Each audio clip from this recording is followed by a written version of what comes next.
And actually, Omega Point, if I may, let me just say one other thing here, and I should have done this before we started.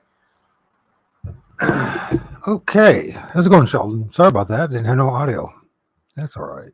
Probably better off that way. Doesn't worry about getting coffee strikes. Well, let's look at this.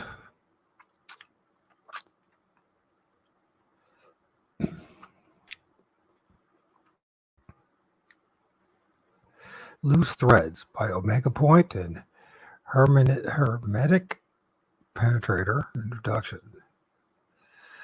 The Advanced Theoretical Physics Working Group was a collaboration of contractors and scientists and intelligence community officials devoted to uncovering the truth about the government's involvement with UFOs, if you believe that, exotic technologies, and related phenomena.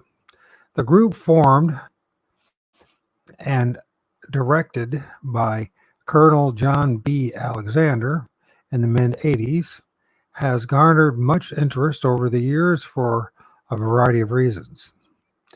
The notes of James Oak, I guess it's Oakey, Shannon, and Jack, I guess it's Hawk,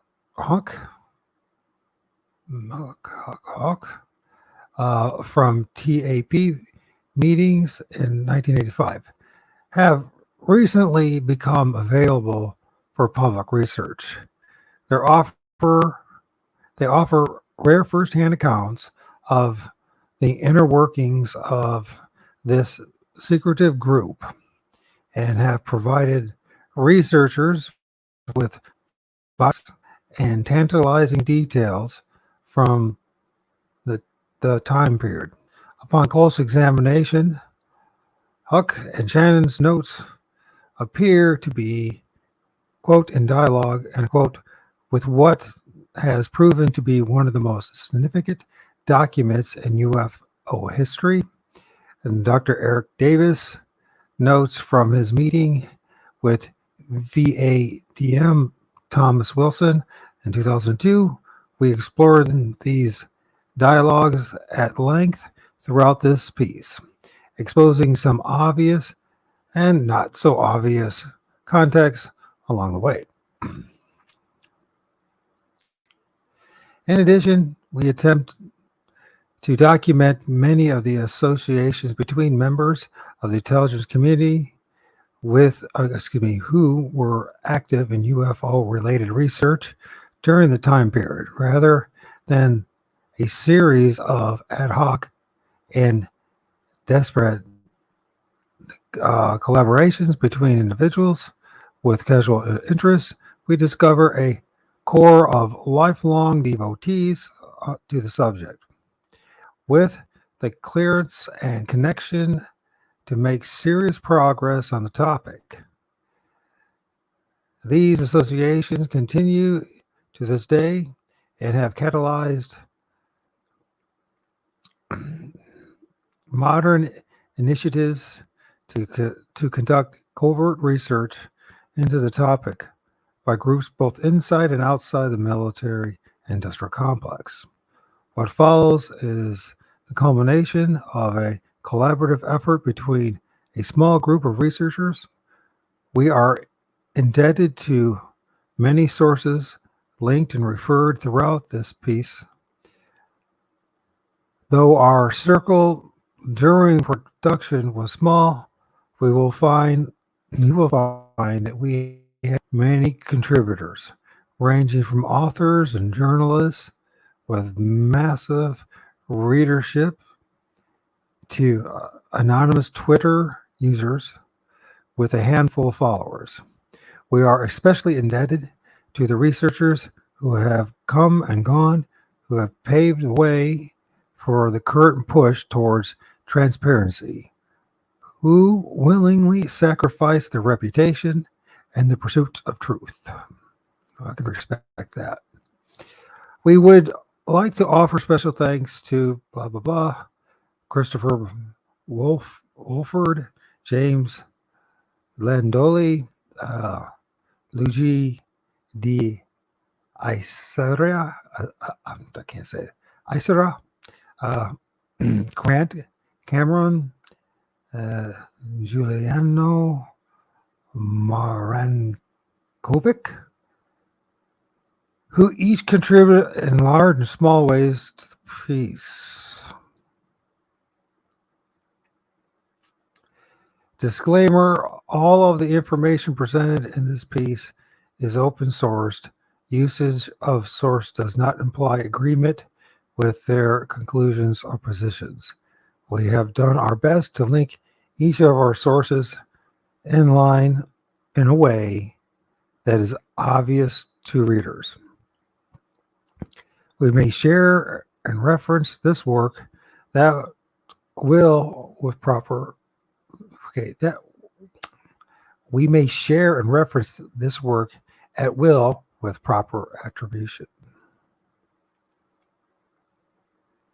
Table of contact meetings, New Wilston Davis Deals, I guess is Oaks or Ogies, Oaks ATP 10 notes, Advanced Theoretical Physics Working Group.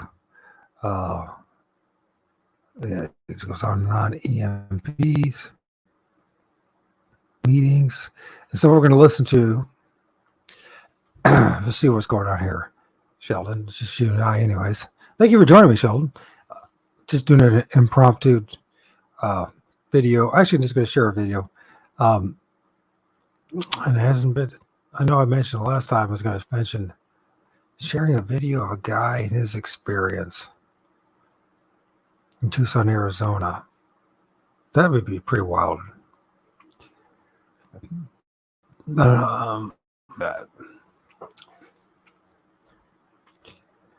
Let's see.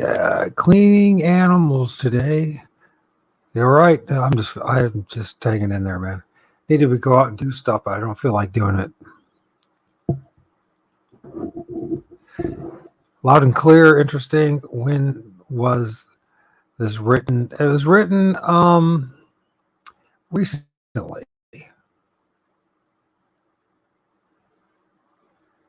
I'm going to publish a date on it or not. He's a young fellow, so.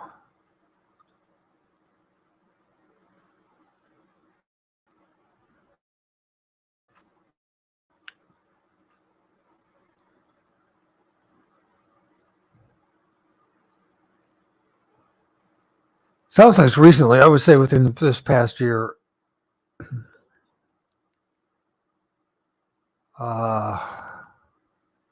Yes.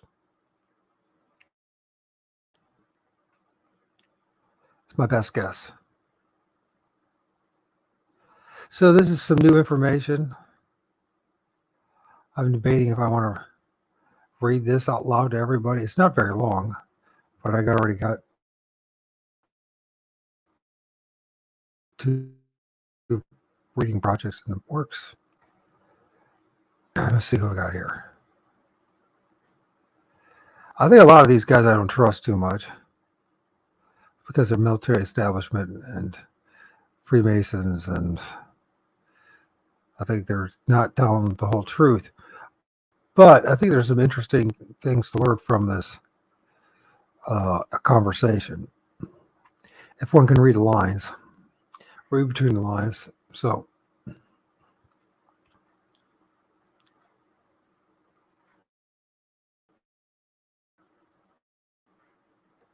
When I look at that, you would author, this is really quite a remarkable achievement of research and, shall I say, of writing. This is a very well-written piece. But what really makes this remarkable is the research itself.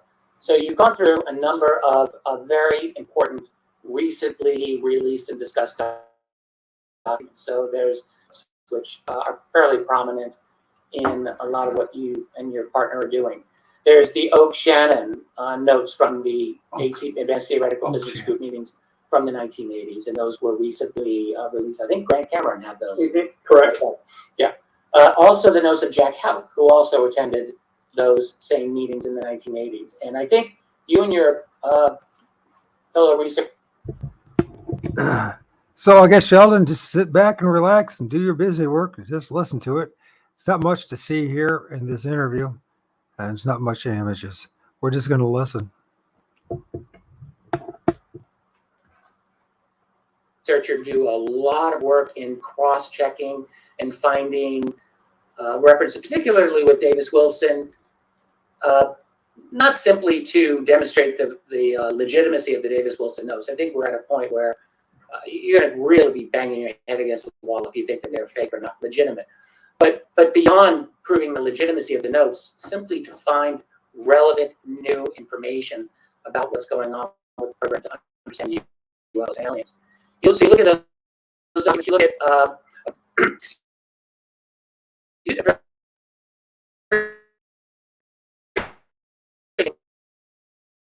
document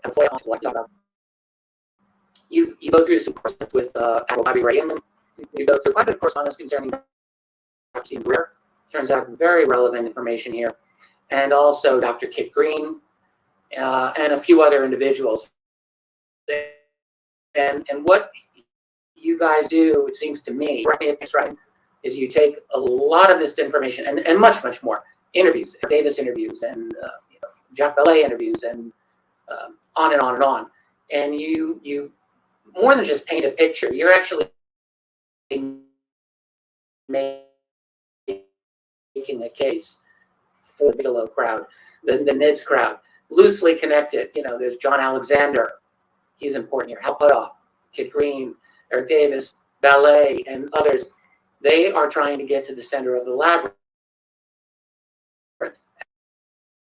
After all these decades, they've all been deeply engaged in they all know a lot, but they all want to know more. They want to get into the center. And really what this story here that you're going to tell is, in part, what they've learned, seems to me. And getting into why remote viewing has been so important. Mm-hmm. And also, we're going to have to talk about the biological studies by people like Kit Green and Dr. Gary Nolan, and how that factors into this entire journey here to understand at a really deep nature what these UFOs are, what these ET, these alien beings, if they are ET. I know some people don't believe that they're ET.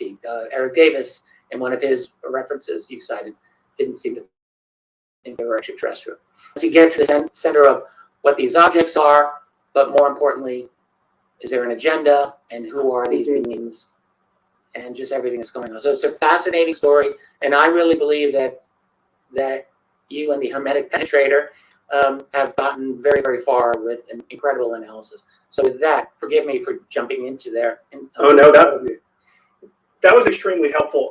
I think you absolutely nailed it. You articulated it perfectly. We really were looking at a movement, right, between the NIDS group, as you call them, and looking at this relationship. We really see the loose threads as almost a story of associations. And so we start to observe the dialogue between the various sources that we've used. And it's not always local. It's across time and space. Some of them are back in the 70s, but some of them are as recent as this year. And kind of seeing, we talked about the other day, the ecosystem, right? How they talk to each other, that they all belong. And so especially as we move to talk about the Advanced Theoretical Physics Working Group as a window, what I mean by that is it's a window into their thinking at the time, into the kinds of things they were looking at, the kinds of theories that they had.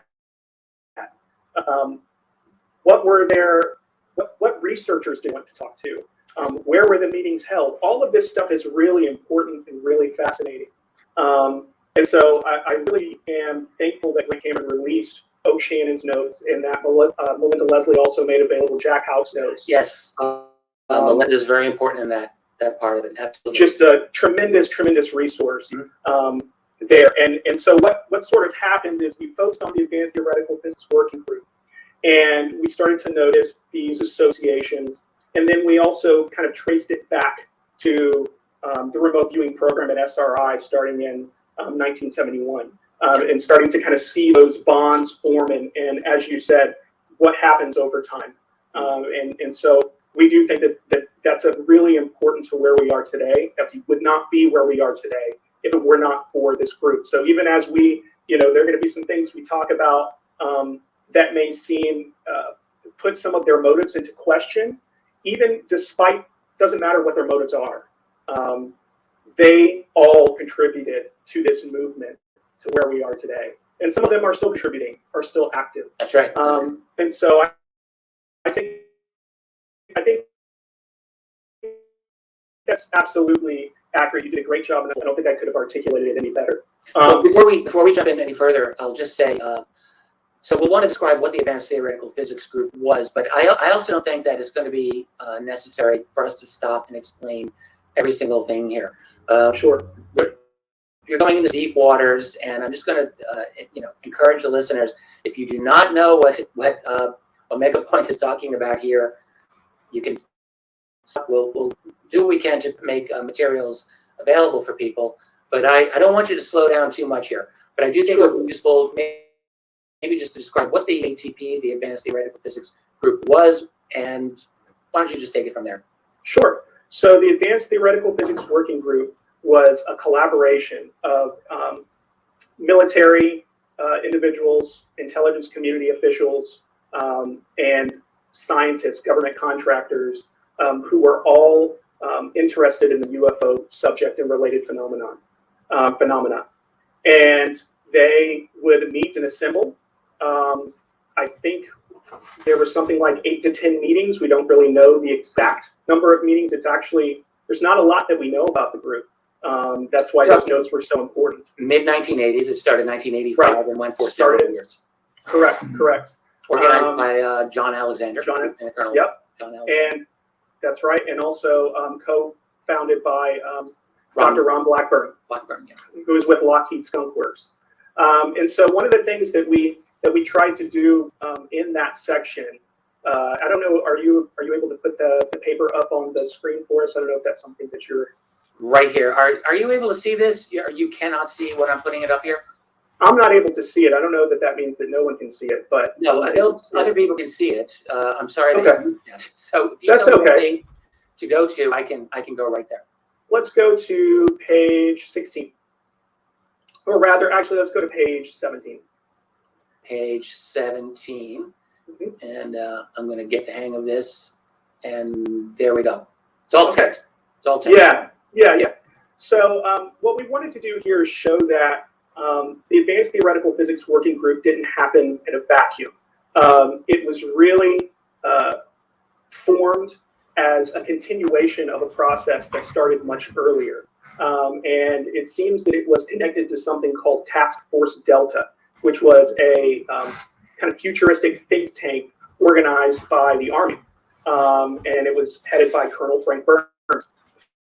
What we find is that this task force basically was looking for really, really out there blue sky thinking. So they were encouraged to think outside the box. Alexander actually describes it as the people didn't even know that the box existed. And so, I'm sorry, were you? No, I was laughing. I thought it was. Oh, I can see it now. I can see it now. That's good. Good. Okay. So, good. Yeah. So basically, the Advanced Theoretical Physics Working Group comes at a point in time where this group of INSCOM officials that they're kind of on the outs. They find themselves on the outside looking in. And I think we'll probably want to touch on that some in the remote viewing section. But essentially, what it seems to us is that the Advanced Theoretical Physics Working Group is connected to this earlier initiative called Task Force Delta. If that was, in fact, what it was actually called. This is out of INSCOM, which is yes. Army Intelligence and Security Command, I believe. Absolutely. And so this is where it all starts.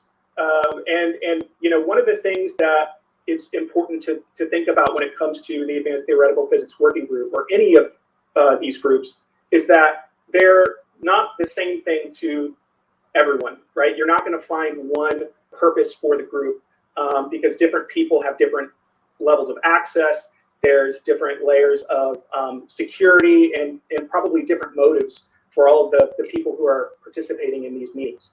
And this is something that Jacques Vallée called the secret onion, right? Because of its kind of layered structure. And so we'll kind of discuss the sociology of the secret onion as we move forward. And so, page still up? Do we want page 17 up, or are you? So page 18. We can go to page 18. Here we go. All right. So this is a major player here. So Major General Albert Stubblebine.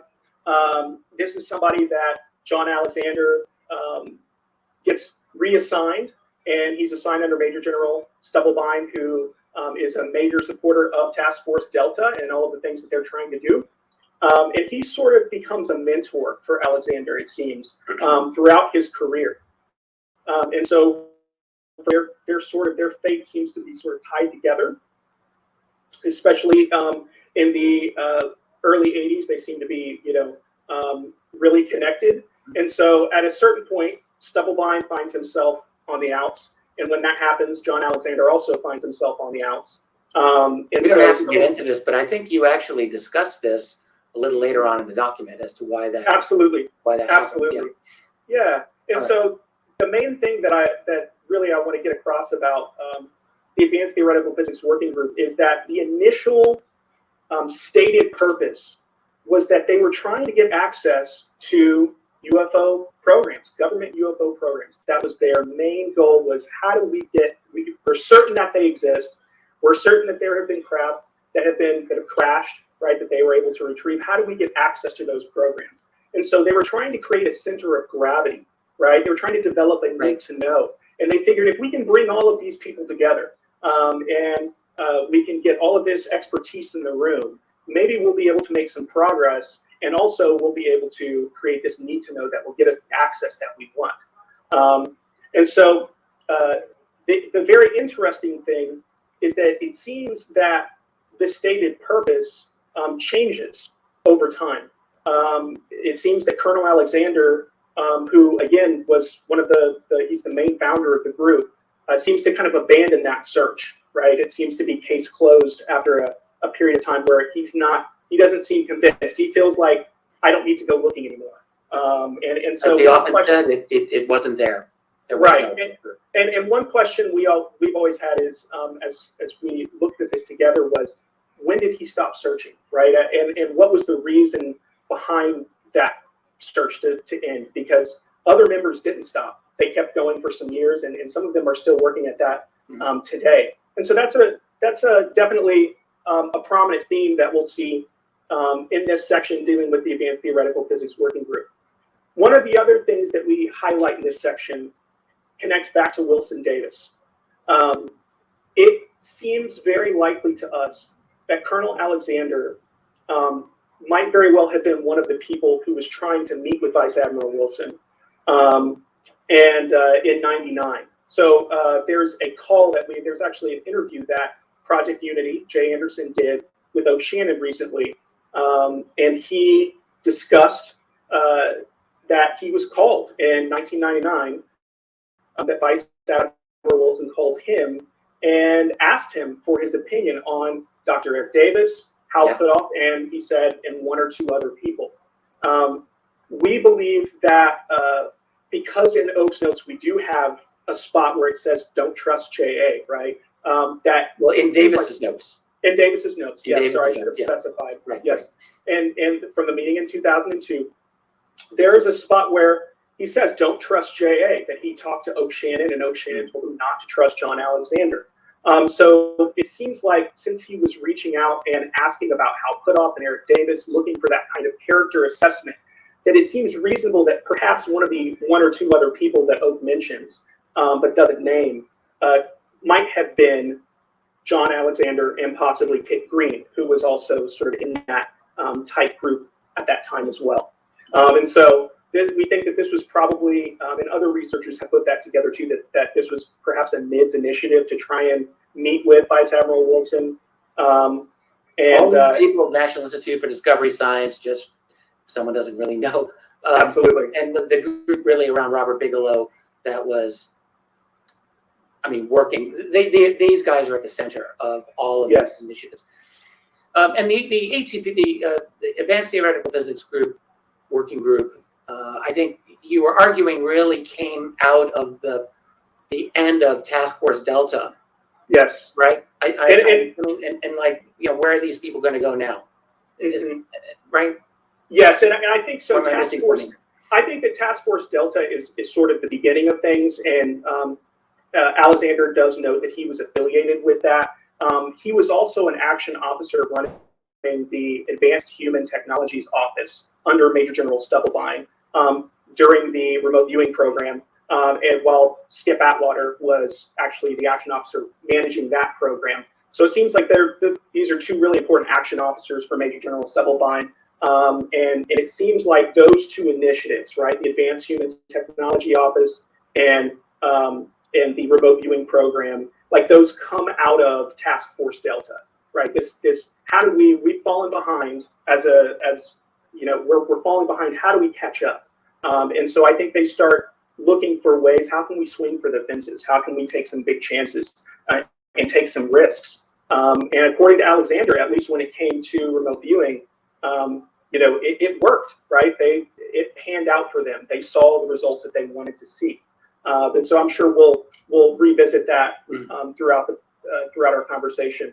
But that's really into the working group meetings, then, because I think that's absolutely anyway. And absolutely. I know we'll talk about remote viewing in this because that actually is quite important. Yes, absolutely. Quite important. So one thing, if you'll go to page 33. Yes, hold on here.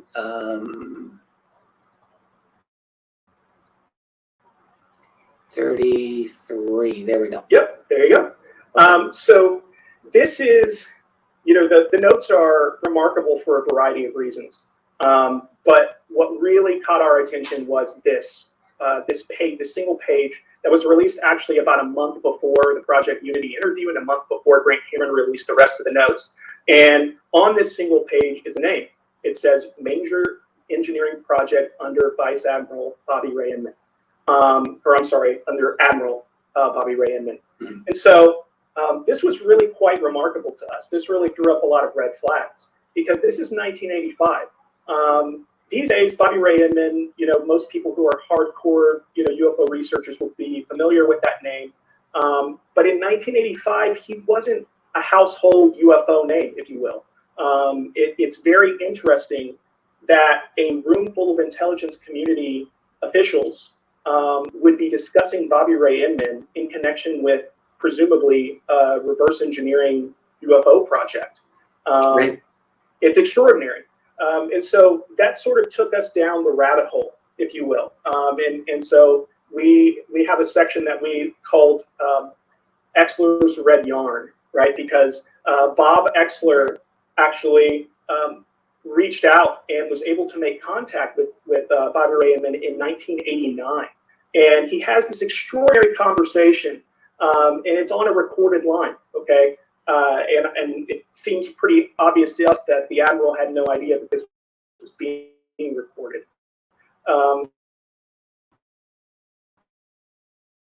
And I don't know if you so that's just the next page on 34. Correct, yeah. Yeah, so they get into this conversation, and some background here that we actually didn't put in there, but it's important to know. Exler had been at a talk that Bobby Ray Inman was giving, and after the talk, Exler, and this is just the kind of guy that Exler is, he just has no fear. He went up to Bobby Ray Inman, gave him his business card, told him that he wanted to talk about MJ-12. And as Exler tells it, he kind of gave him sort of a half smile and a knowing nod and shook his hand, and that was that. And so what Exler does is he sets up a call with Bobby Ray Inman using the name of Tim Good and Lord Hill Norton, who was, Peter Hill Norton, Yes. who was, engaged in the UFO topic at that time. In the British Admiralty, very important man. Yes. Tim Good. And by the way, Yes. Tim Good included this conversation. One of his books, I can't remember exactly which one, from the early 90s. Yes, yeah. In fact, he included it in multiple books, and and it was a theme that he returned to several times. But anyway, I wanted to provide that background just because I think it's important to know when we're, because they just jump right into their conversation. And so essentially, Exler gives his introductions. He does a name drop, right? And Inman kind of catches him by surprise and asks him, what is the Admiral doing these days? And Exler kind of sidesteps that question and starts firing off questions about, how he can help with this, with UFO programs that he thinks that he's in a position to help. He asks him if any recovered craft might be made available for research. And Inman responds that he doesn't know. He hasn't had any exposure. So he doesn't have a clue whether there are any ongoing dialogues or not. So this is in response to asking if they've made contact. And then he says that he asked about the vehicles coming available for public research. And he said, honestly, I don't know. 10 years ago, the answer would have been no. Whether as time has evolved, they are beginning to become more open on it, there's a possibility. And he points him to two men. He points him to someone named Rear Admiral Shapiro, who is, he tells him, a vice admiral. He is, a retired Rear Admiral who is working at that time with BDM, which we'll definitely get to. And he also tells him to check with R. Evans Hyman, who at that time is the director for the Directorate of Science and Technology over at the CIA, who's soon to retire. So this exchange it's very Wilson Davis-like. It immediately just sends shockwaves through kind of the UFO community at the time. Everybody's trying to figure out what was the context of this conversation, but the difference is that this was on a recorded line, right? There could be no dispute that what was said there was actually said there. And so Bob does what Bob did, and he followed up, and he was able to arrange a meeting with Rear Admiral Sumner Shapiro. And so he actually ends up having two meetings with Shapiro. And Shapiro starts telling him some really interesting information. He tells him that he's been able to, that he tells him how the craft were put together, right? That they are sort of pieced together, and you have to know exactly how all of the interlocking pieces you have to put them all in the correct order, or it won't, or you won't be able to transport it and take it apart, put it back together, which sort of has a connection to, I believe it's the Aztec case. Yeah, I was just thinking about that. Yeah, I thought you might like that one. And so he starts talking about the propulsion system to some extent. It was about the Aztec case, if I was correctly, that it was actually able to detach into a couple of distinct pieces. Unless I'm getting it mixed up with the Kingman one, but I think it was the Aztec one. I think you're right.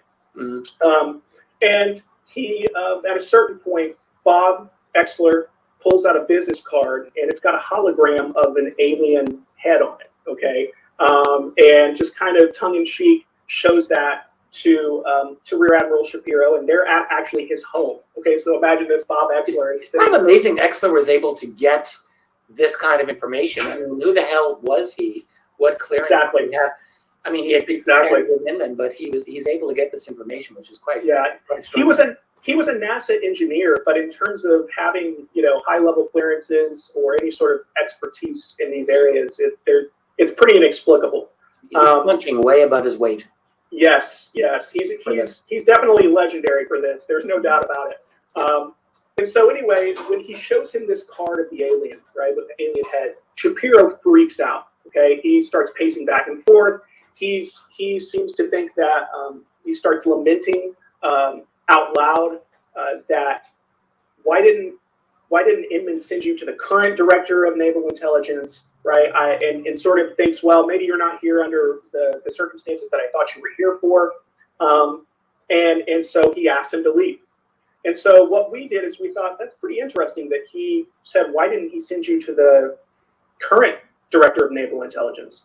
And if you'll look, it's on page, let's see, page 42. We pulled a list. There we go. we pulled a list of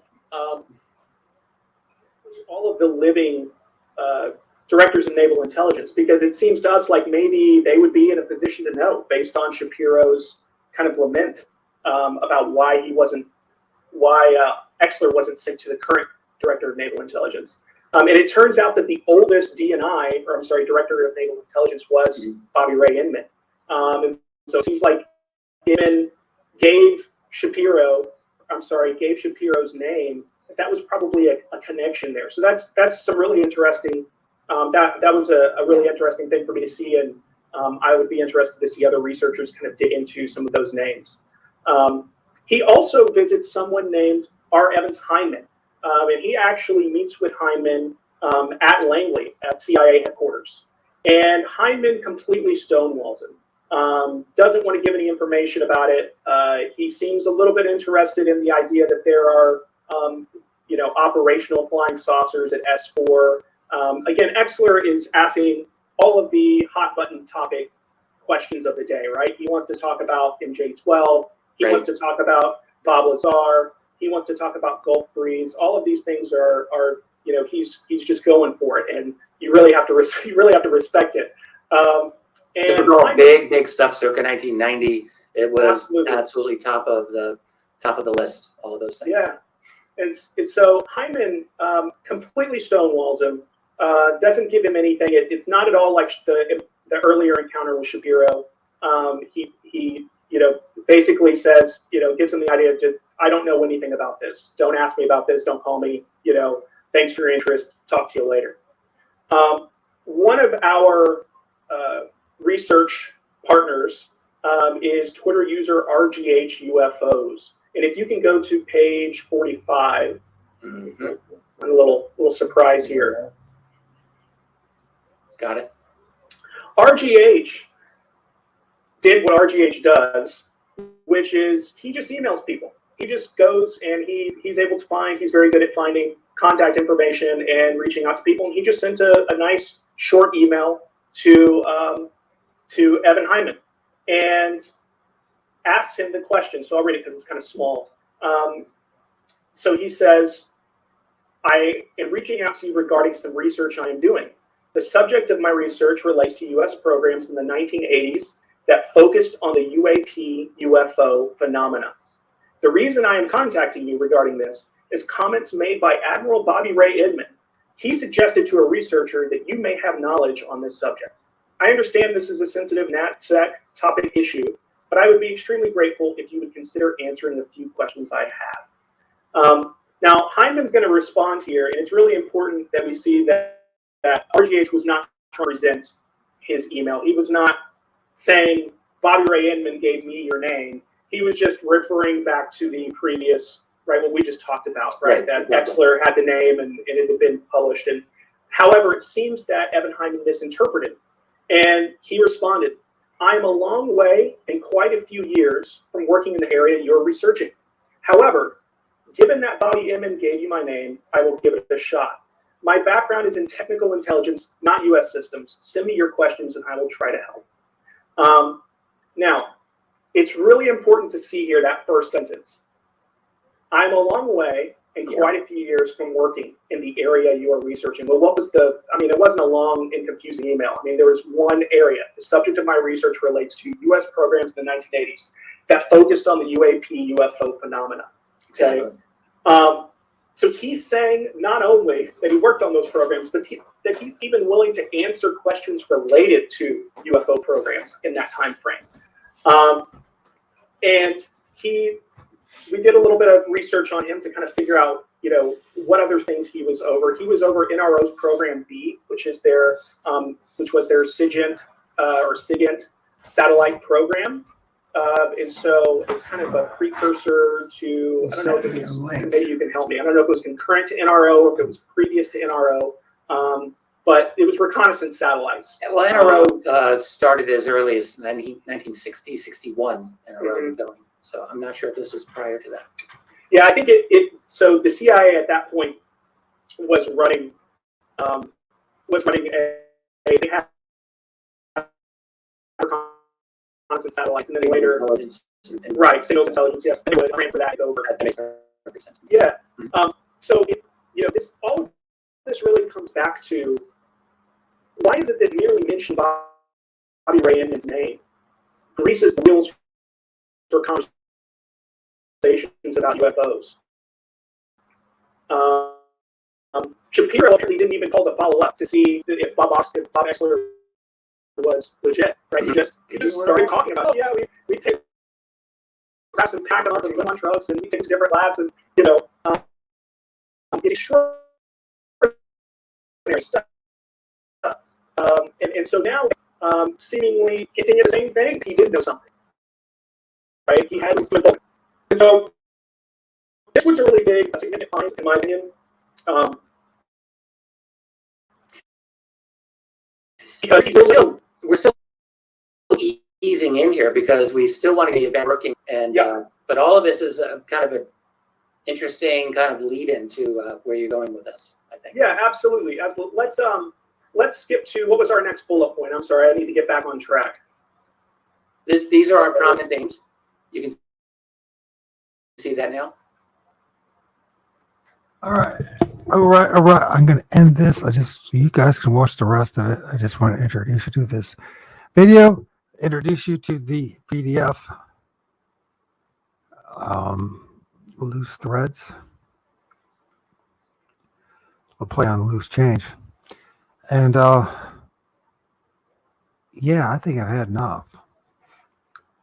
Anyways, I don't want to write on somebody's work forever.